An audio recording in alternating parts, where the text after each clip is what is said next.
आज समाज को समझ में आ रहा है कि हम पहाड़ का खाना, हमको मोटा अनाज खाना चाहिए, चाहे वो काले रंग का हो, लाल रंग का हो, वो पीले रंग का हो, वो जरूरी नहीं कि सफ़ेद हो, कोई भी रंग का हो सकता है, लेकिन वो अनाज अच्छा है क्योंकि हमारे जो पूर्वजों ने खाया हमें यकीन है कि वो पौष्टिक ही होता है। ठीक है, लेकिन इस ट्रेंड में हम ये भूल गए कि हमारे जब पूर्वजों ने उसको खाया था तो वो किस तरह से प्रोसेस हुआ जाता था।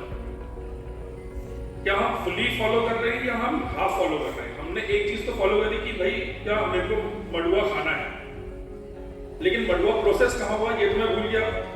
तब तो मिक्सर होते नहीं थे, तब तो पानी से चलने वाली चक्कियां होती होंगी, हाथ वाली चक्की होती होगी या उखल होते होंगे, लेकिन तब मेरे को नहीं लगता कि तब मशीन्स होती होंगी जो कि ये कार्य करती होंगी। तो हमने एक ट्रेडिशन को अपनाया, वहीं पर हमने दूसरे ट्रेडिशन को छोड़ दिया।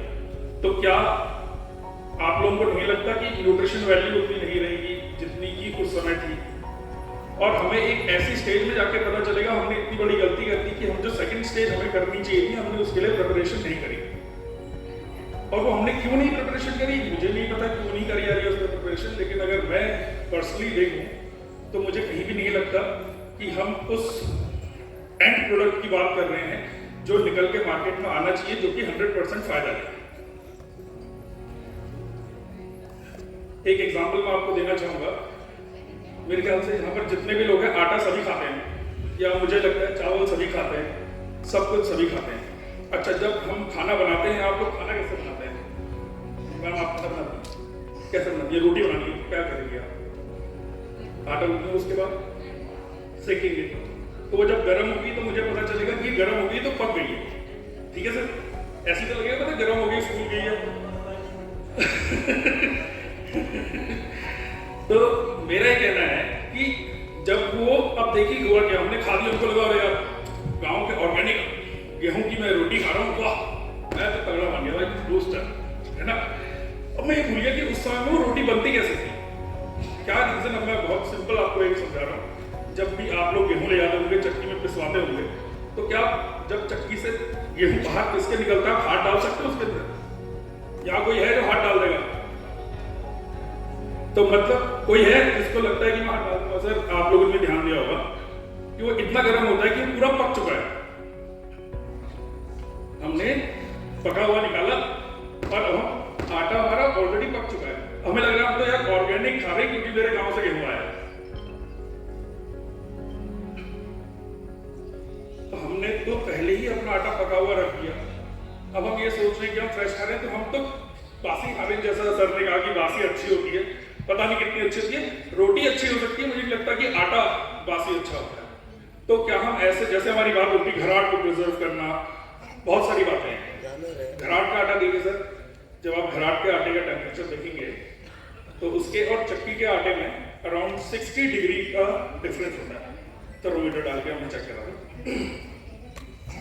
वैसे सर हमारा कुछ चीजें हैं, जैसे कि हमारा चावल भी जब ग्राइंड होकर बाहर निकलता है सर, वो भी बहुत गर्म होता है। पहले से हम लोग क्या उखल होती थी सबके घर के बाहर, उसमें कूटा और खा लिया, वो पौष्टिक था। क्या हम उन प्रोडक्ट्स को मार्केट तक पहुंचा रहे हैं? क्या हम उखल को प्रमोट कर सकते हैं जिससे कि वो जो हमारा चावल है उसकी न्यूट्रिशन वैल्यूज उतनी रहे? या हम हाथ चक्की को ऐसा बना सकते हैं कि जो हमने ऑर्गेनिक गेहूं लिया था अपने गांव से, वो हमारे फूड प्लेट पे जब पहुंचे तो वो ऑर्गेनिक ही रहे? या एक ट्रेडिशन को छोड़ के दूसरे को अपनाना है?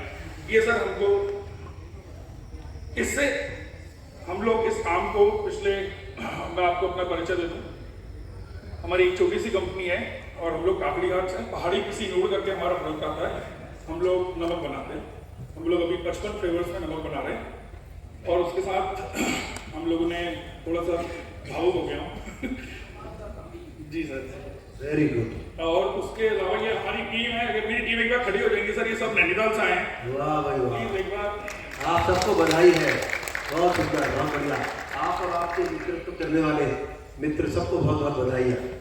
तो सर मेरा ही मानना है, हम लोग अभी जो प्रमोट कर रहे हैं वो कर रहे हैं कि सॉल्ट को, क्योंकि रोटी हमारा एक सबसे ओल्डेस्ट फॉर्म है जो ट्रेडिशनल फूड में हम आते हैं। और जहाँ पर हम बात कर रहे थे, कुछ बातें हमने करी, जैसे हम लोगों ने मीट की बात करी, वो सिखाया जाता है। वो सर इसलिए सिखाया जाता है क्योंकि वहाँ पर ना बर्फ गिर रही है तो कुछ और हो नहीं सकता, और वहाँ पर 3 लोग हैं तो वो एक मीट को ना एक दिन में खा नहीं सकते, तो उनकी मजबूरी है कि उसको सिखाना पड़ेगा। वहाँ का जो सनलाइट है वो उसके लिए ही बनी हुई है, वो हल्द्वानी में नहीं कर सकते हम। वैसे ही नमक, लेकिन वो इसलिए बना के रखते थे कि साल भर चल जाएगा, बर्फ गिर गई ना भी हो कुछ फ्रेश तो धनिया का नमक पीस के रखा हुआ है, वही हम लोग चला रहे हैं। उसके साथ में हम लोगों ने ओखे लगा दिए सर इस चीज को देखते हुए कि कैसे वही न्यूट्रिशन वैल्यू मिलेगी। तो हम लोग उसमें चावल, चूड़ा, मडवा, झिंगोरा, कौड़ी आदि कूटते हैं, जो कि हम लोग उसको भी एक मार्केट देने की कोशिश कर रहे हैं। वो भी हमारे प्रोडक्ट्स यहाँ पर लगे हुए हैं। अगर आपको समय मिलेगा हमारे सवाल पे जरूर सभी लोग। हाँ सर, थैंक यू। मैं यही कहना चाहूँगा कि सिर्फ मिलेट को खाने के लिए नहीं, उनके ट्रेडिशनल फॉर्म के तरीके से खाने पे इस मिलेट महोत्सव में हम लोगों को एक शपथ लेनी पड़ेगी। जब भी हम मिलेट बेचेंगे, सबके पास है मिलेट, झुंगोरा, कौदी सबके पास है, सब बेच रहे हैं। उसको हम ऐसे बेचेंगे, हम और महंगा बेचेंगे, हम 80 का नहीं, हम 200 का बेचेंगे, लेकिन हम कूट के बेचेंगे। बहुत अच्छी बात है।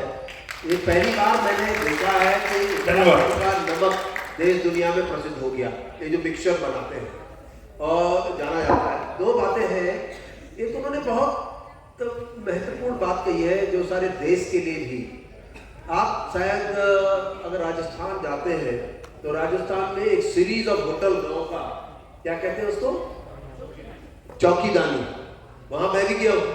वो अपना तरीके से जलेबी से लेके और जो चीज खिलाते हैं, वो कल्चर धीरे धीरे अपने भोजन पर, जो उन्होंने बात कही, सबसे पहला जो आटा था वो हाथ से ही था या चक्की से चला गया। घराट दूसरी शताब्दी का टेक्नोलॉजी और साइंस है, दूसरी शताब्दी में आया था, क्योंकि ये कहा जाता है the water goddesses empowered the women. जब उनको लगा कि महिलाओं को ही ये काम दिया जाता है पिसाई का, गुलामों को दिया जाता था इजिप्ट में, तो मिस्र में, तो भगवान देवी ने उनको कहा I give you my power to run a stone and grind the floor. ये कहावत है। सवाल ये है कि ये बात बहुत सही है कि आप जरा आटे मिल के आटे के चढ़ाते आ सकते हैं, और वो साफ बात है कि आपके जितने कार्बोहाइड्रेट्स है, जितने वाइटामिन्स है, वो इंटैक्ट रहते हैं, सब कुछ घराट के आटे में होता है। तो हमें अपने को जो परोसना है, अपनी ताकतों, अपनी प्रोसेसिंग जो हमारी विजडम थी, जिन पर आधारित था, उस पर होनी चाहिए। ये मैं बात पूरी तरह स्वीकारता हूँ। और मैं अब इसके इस सेशन के समाप्ति से पहले मैं डॉक्टर दुर्गेश से कहूँगा कि वो सबको धन्यवाद अर्पित करें, क्योंकि आप महान आए हैं।